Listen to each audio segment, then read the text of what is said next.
Goeiemôre, Dr. Matt wat praat.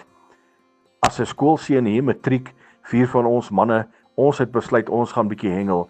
En nou ja, op 'n stadium toe is die hengel heeltemal vervelig.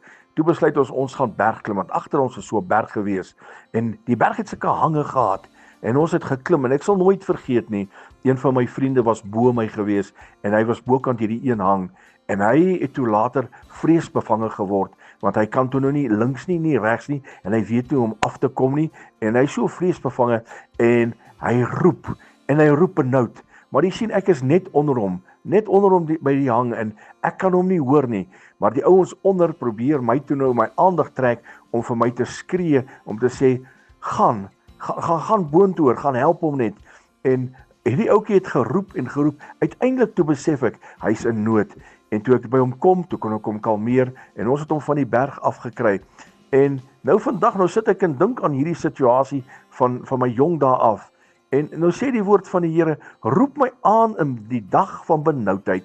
As jy in benoudheid verkeer en jy weet nie wat te kan doen nie en jy weet die wêreld is besig om te druk en die situasies rondom jou is van so aard dat jy nie weet hoe jy gaan deurkom nie.